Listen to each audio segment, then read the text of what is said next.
স্বামীর প্রতি নরম হয়ে যান, তাকে ছাড় দেওয়া শিখেন। সবচেয়ে বড় কথা, তাকে মহব্বত করা তো অবশ্যই জরুরি, মহব্বতের চাইতেও বেশি জরুরি স্বামীকে বিশ্বাস করা এবং তাকে সম্মান করা। এমন কোনো কথা এবং কাজ না করা যেটা স্বামীর গায়রত বা ব্যক্তিত্ব আঘাত করে।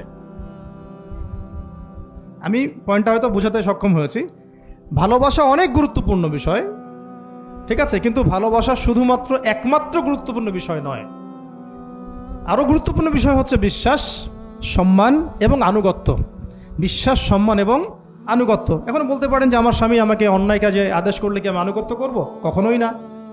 যখন স্বামী আপনাকে কোরআন সুন্নাহর দিকে আপনাকে ধাবিত করবেন, তখন আপনি তার আনুগত্য করতে বাধ্য, এবং এটা আপনার জান্নাতে যাওয়ার মাধ্যম বটে।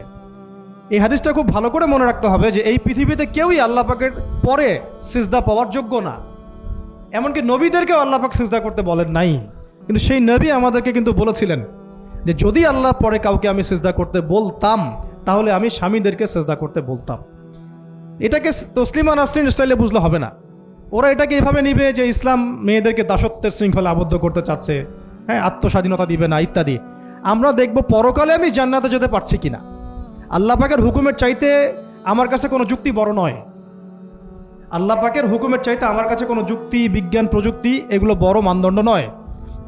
শুধুমাত্র স্বামীর আনুগত্য, বিশ্বাস, সম্মানের বদৌলতে দেখা যায় যে পুরোটা জীবন এই বেচারা আপনার জন্য ঢেলে দিবেন ইনশাআল্লাহ।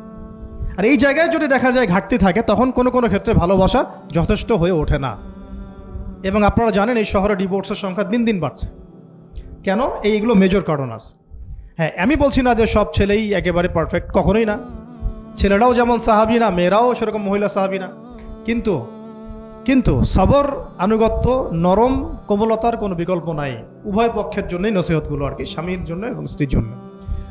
আরেকটা বিষয় হচ্ছে যে স্বামীর পরিবার নিয়ে খোঁটা না দেওয়া, স্বামীর যে বাবা মা ভাই বোন এই ব্যাপারগুলো নিয়ে খোঁটা দেওয়া না দেওয়া বা খোঁচাখুচি না করা, এবং তার যে অবদান আপনার প্রতি এটাকে অস্বীকার না করা, কুফরি না করা।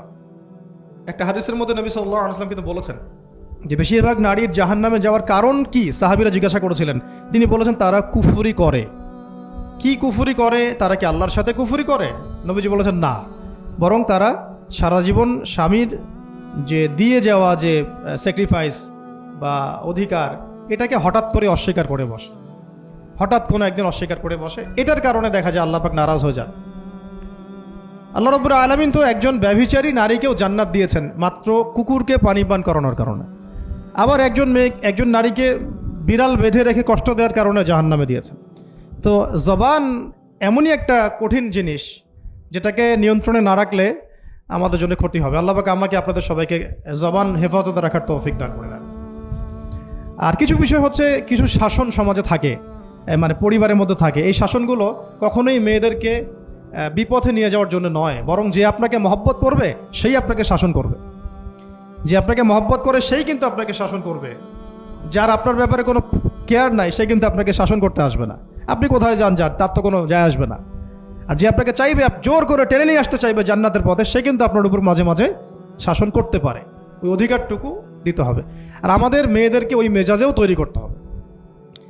তো পারিবারিক বিষয়গুলোর ক্ষেত্রে আসছিলাম, এটা একটু পরে আবার আসতেছি ইনশাআল্লাহ, যে ইলমের সাথে আমলটা খুব জরুরি। এবং আমলের ক্ষেত্রে শুধু নামাজ, রোজা, হজ, যাকাত এটাকে আমি মিন করছি না।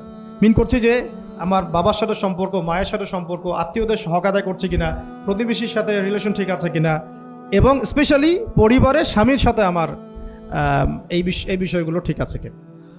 তো এগুলো যদি ঠিক থাকে, অল্প আমল যথেষ্ট হয়ে যাবে ইনশাআল্লাহ তাআলা। আল্লাহ পাক আমাদেরকে ইলম অনুযায়ী আমল করার তৌফিক দান করেন, আমিন।